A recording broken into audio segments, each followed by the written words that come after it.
தென்னாருடைய சிவனை போற்றி எந்நாட்டவருக்கும் இறைவா போற்றி அனைவருக்கும் வணக்கம். நாம் இன்னைக்கு 2025ஆம் ஆண்டு மே மாதம் 14ஆம் தேதி மாறக்கூடிய குரு பெயர்ச்சியினுடைய பலன்களை பற்றி தான் பார்க்க போகிறோம். அதற்கு முன்னாடி நம்மளுடைய சேனலை சப்ஸ்கிரைப் பண்ணிக்கோங்க. மே மாதம் 14ஆம் தேதி குரு பகவான் ரிஷப ராசியிலிருந்து மிதுன ராசிக்கு பயிற்சி ஆகிறார். 5 ராசிகளுக்கு மிகப்பெரிய யோகத்தை வாரி வழங்க போறார். அதில் பார்த்துட்டீங்கன்னா உங்களுக்கு துலாம், தனுசு, கும்பம், ரிஷபம் மற்றும் சிம்மம் இந்த 5 ராசிகளுக்கு மிகப்பெரிய அதிர்ஷ்டங்களையும் மீதி இருக்கக்கூடிய ராசிகளுக்கு ஒரு மத்தியமமான ஒரு அமைப்பையும் நிச்சயமாக ஏற்படுத்தி கொடுப்பாரு அப்படிங்கிறது உண்மை. குரு அப்படின்னு சொல்லக்கூடியவர் முழுக்க முழுக்க அவர் ஒரு சுப கிரகம். யாருக்கும் பெரிய அளவுக்கு கெடுதலை செய்வதில்லை. 6ஆம் இடத்துல, 8ஆம் இடத்துல, 12ஆம் இடத்துல மறைந்தாலும் கூட ஒரு பிரச்சனைகளை கொடுத்து பின்பு நன்மைகளை கொடுப்பார் அப்படிங்கறது உண்மையை தவிர, குருவை பொறுத்த வரைக்கும் குரு பயிற்சி ஆகிறாரு அப்படின்னாலே அதீத நன்மைகளை தான் நமக்கு தரப்போகிறார் அப்படிங்கறது நம்ம மனசுல நினைச்சுக்கணும். அடுத்தது பாருங்க, மிதுன ராசிக்கு மட்டும் என்ன பண்ணுவாருன்னா, உங்க ராசிக்குள்ள வரும் பொழுது உங்களுடைய கெட்டது எல்லாத்தையுமே விலக்கி, கெட்ட சேர்க்கைகள், கெட்ட நண்பர்கள், கெட்ட தொடர்புகள் எல்லாத்தையுமே விலக்கி உங்களுக்கு நன்மைகளை மட்டுமே பெற்றுக் கொடுப்பார் அப்படிங்கிறது தான் இந்த குரு பயிற்சியினுடைய முழு பலன் ஆகும். அதே போல குரு ஒரு இடத்துக்கு மாறும் பொழுது அந்த வீட்டினுடைய அந்த கிரக நிலைகள், அது மட்டும் இல்லாம அந்த துறைகள் எல்லாமே புகழடையும், பெயர் வாங்கும். அதே போல அதுல இருக்கக்கூடிய திறமைகள் மூலமாக பரிசுகளும் பாராட்டுகளும் கிடைக்கும் அப்படிங்கறத பாத்துக்கலாம். ஜாதகத்துல உங்க ஜாதகம் எப்படி வேணா இருந்துட்டு போகலாம், என்ன தசாபுத்திகள் வேணா நடக்கலாம், என்ன மாதிரி விஷயங்கள் இருந்தாலும் கூட குரு மிதுன ராசிக்கு வரும் பொழுது புதன் சார்ந்த விஷயங்கள் எல்லாமே பிரபலம் அடைவீங்க அப்படிங்கறத உண்மை. அது நான் என்னென்ன துறைகள்னு சொல்றேன், அந்த துறைகள்ல நீங்க இருக்கீங்களா அப்படிங்கறத பாருங்க.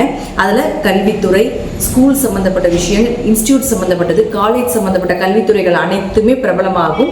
தபால் துறை, தகவல் தொடர்பு துறைகள், சுற்றுலாத்துறை, போக்குவரத்து துறை, கம்ப்யூட்டர் சார்ந்த துறைகள், பினான்ஸ் சம்பந்தப்பட்டது, ஐடி துறை சம்பந்தப்பட்டது, புதிய புதிய கண்டுபிடிப்புகள் சம்பந்தப்பட்டது, ஜோதிடம், ஆன்மீகம் சம்பந்தப்பட்டது, கலைகள் சம்பந்தப்பட்டது, அதிலே கலைகளிலும் முக்கியமானது நகைச்சுவைகள் சம்பந்தப்பட்டது, திருநங்கைகள் சம்பந்தப்பட்டது, இது எல்லா துறையிலும் இருக்கக்கூடியவர்களும் பிரபலம் ஆவாங்க.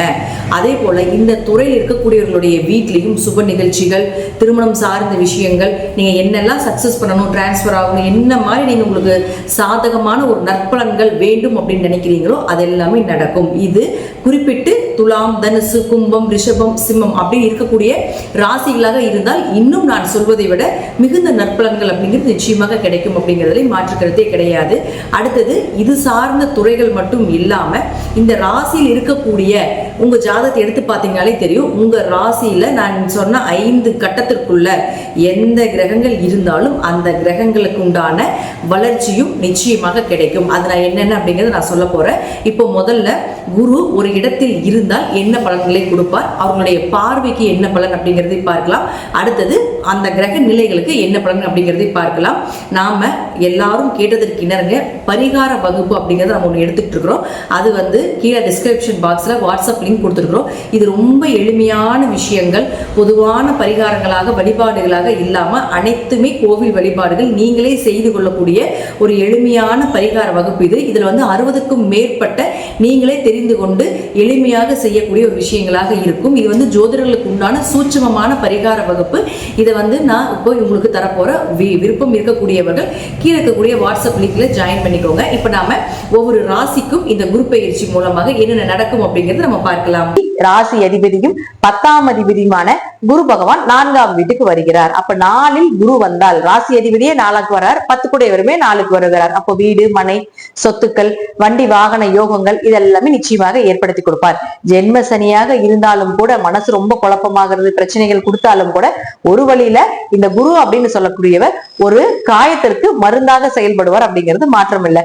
அதே போல 10ஆம் இடம் அப்படிங்கிறது தொழிலையும் சொல்றதுனால தொழில் வளர்ச்சி, தொழில லாபங்கள், ஒரு தொழில் ஒரு மாற்றங்கள், தொழில நல்ல அறிவுகளை கொடுப்பது, இப்படி எல்லாமே ஏற்படுத்தி கொடுத்து விடுவார். 10ஆம் இடங்கிறது கர்மஸ்தானமாக இருக்கிறதுனால உங்க கர்மாவை கழிப்பதற்குண்டான ஒரு வாய்ப்பையும் நிச்சயமாக இந்த வருடம் குரு பகவான் ஏற்படுத்தி கொடுப்பார் அப்படிங்கறதா உண்மை.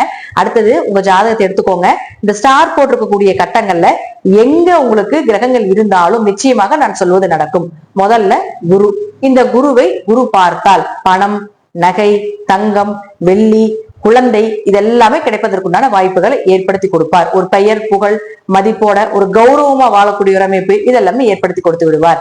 அடுத்து 2 மற்றும் 9ஆம் அதிபதினு சொல்லக்கூடிய செவ்வாய். இந்த செவ்வாயை குரு தொடர்பு ஏற்படுத்தி கொடுத்தால் நிச்சயமாக பண வரவு, பொருளாதார வளர்ச்சி, பேச்சுக்கு மரியாதை கொடுப்பது இதெல்லாம் நடந்தே தீரும். அதே போல 9ஆம் இடம் அப்படிங்கிறது உயர்கல்வி, உயர்கல்வி சார்ந்த அறிவுகள், அது சார்ந்த விஷயங்கள் நடைபெறுவது, அதே போல கோவில் கட்டுமான பணிக்கு உதவுவது, பூர்வீக சொத்துக்கள் கிடைப்பது, தந்தை மூலமாக உதவிகள் கிடைப்பது, இப்படிங்கிற நல்ல செய்திகள் எல்லாமே நிச்சயமாக வந்தே தீரும். ஏன்னா குரு செவ்வாயை பார்த்தா பொதுவா நம்ம சொல்லக்கூடியது என்னன்னா குரு மங்கள யோகம்னு சொல்லுவோம்.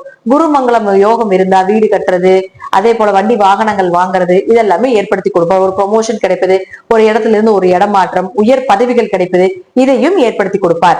அடுத்தது பாருங்க சுக்கிரன். இந்த சுக்கிரன் யார் உங்களுக்கு 3 மற்றும் 8ஆம் அதிபதி. இந்த 3 மற்றும் 8ஆம் அதிபதியான சுக்கிரனை குரு பார்த்து விட்டால் முயற்சிகள் கை கூடுவது, சகோதரர்கள் மூலமாக உதவிகள் கிடைப்பது, திடீர் பண வரவு, உழைப்பில்லாம வரக்கூடிய பணம், ஷேர் மார்க்கெட், லாட்டரி போன்ற யோகங்கள் கிடைப்பது இதெல்லாமே ஏற்படுத்தி கொடுப்பாரு. உயில் சொத்து கிடைப்பது, இதெல்லாமே பிளாக் மணி, இது சார்ந்த விஷயங்கள் எல்லாமே உங்களுக்கு சாதகமா வர்றதுக்குண்டான வாய்ப்புகளும் உண்டு. பொதுவா குரு சுக்கிரனை பார்த்தாலே தெய்வ கடாட்சம், தெய்வம் உங்க கூட வாசம் பண்ணுவது, லட்சுமி கடாட்சங்கள் ஏற்படுத்தி கொடுப்பது, அதே போல குரு சுக்கிரனை பார்த்தால் வெள்ளி நகைகள் சேருவது இதெல்லாமே உண்டு. அடுத்தது பாருங்க புதன். இந்த புதன் யார் உங்களுக்கு 4 மற்றும் 7ஆம் அதிபதி.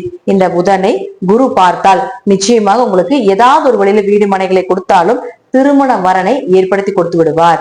ஏழரை சனியில திருமணம் நடக்கிறது மட்டும் கொஞ்சம் அந்த குடும்பத்தை மட்டும் கொஞ்சம் அனலைஸ் பண்ணிக்கோங்க, ஒரு முறைக்கு பல முறை அனலைஸ் பண்ணிக்கோங்க.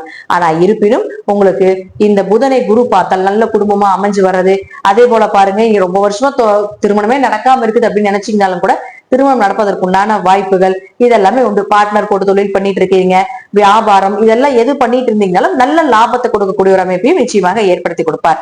அடுத்தது சூரியன். இந்த சூரியனை குரு பார்த்தால் சிவராஜ யோகம் வேலை செய்யும். ஜாதகத்துல சிவராஜ யோகம் இருந்தாலும் வேலை செய்யும். அதே போல அப்படி இல்லைனாலும் இந்த 1 வருட காலங்கள் சூரியனை குரு பார்க்கின்ற காலகட்டங்கள்ல சிவராஜ யோகம் உங்களுக்கு வேலை செய்யும். சிவராஜ யோகம்னா என்ன அப்படின்னு பாத்தீங்கன்னா கோவில் கட்டுறது, சிவன் கோவில் கட்டுவது, அல்லது கடைசிக்கு சிவன் கோயில் ஒரு அன்னதானம் பண்றது, அதே போல பெயர் புகழோட மதிப்போட வாழக்கூடிய ஒரு அமைப்பு இதெல்லாமே ஏற்படுத்தி கொடுத்து விடுவார். அப்படிங்கறத சிவராஜ யோகம். ஆண் வாரிசு கிடைப்பதற்குண்டான வாய்ப்புகளும் உண்டு. அதுவே உங்க ராசிக்கு 6ஆம் அதிபதியாக இருக்கிறதுனால கண்டிப்பாக கடன், நோய் விலகுவது, அதே போல வேலையில ஏதாவது பிரச்சனை இருந்தா அது நிவர்த்தி ஆகுது, ஒரு நல்ல போஸ்டிங் கிடைப்பது, அரசு தேர்வு எழுதுவது, அரசு அதிகாரிகள் மூலமாக உதவிகள் கிடைப்பது, கவர்மெண்ட் வேலை கிடைப்பது இதெல்லாமே ஏற்படுத்தி கொடுப்பார். நல்ல மருந்துகள், நல்ல மருத்துவம் கிடைக்கிறது, கேஸ் உங்க பக்கம் இருந்ததுன்னா அது உங்களுக்கு சாதகமாகிறது இதெல்லாமே ஏற்படுத்தி கொடுத்து விடுவார். பொதுவாக அடுத்தது சனி பகவான். சனி பகவான் யாரு உங்க ராசிக்கு 11 மற்றும் 12ஆம் அதிபதி. அப்ப குரு அதை தொடர்பு ஏற்படுத்தி கொண்டு விட்டால் நிச்சயமாக உங்களுக்கு குரு சனி தொடர்பு அப்படிங்கறது பாத்துட்டீங்கன்னா உங்களுக்கு ஏகதேசமா பிரம்மகத்தி தோஷம் சொல்லுவோம். பிராமணரை கொன்றது, குழந்தைகளை அபாஷன் பண்ணுறது, குழந்தைகளை வதைத்தது, இப்படி நிறைய விதிகள் இருக்கு. அப்படி உங்க ஜாதகத்துல இருந்தால் இந்த காலகட்டங்களில் நீங்க செய்யக்கூடிய இந்த பிரம்மதகத்தி தோஷத்துக்கு உண்டான நிவர்த்தி அப்படிங்கிறது அது கிடைக்கும். தோஷம் விலகி யோகம் கிடைப்பதற்குண்டான வாய்ப்பையும் ஏற்படுத்தி கொடுப்பார். அடுத்தது இந்த சனி யார் அப்படின்னு பாத்துட்டீங்கன்னா 11, 12ஆம் அதிபதி. லாபம் விரயம் ஈக்குவலா இருக்கும் அப்படிங்கிற அமைப்பும் உண்டு. அதீத லாபங்களும் உண்டு, அதீத விரயங்களும் உண்டு.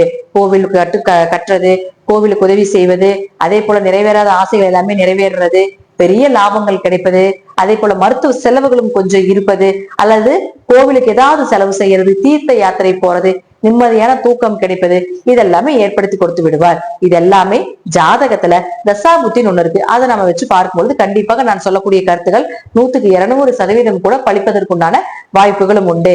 நன்றி. மீண்டும் ஒரு நல்ல பதிவுல சந்திக்கலாம். திருச்சிற்றம்பலம், தில்லையம்பலம், ஸ்ரீ நரசிம்ம திருவிகளே சரணம்.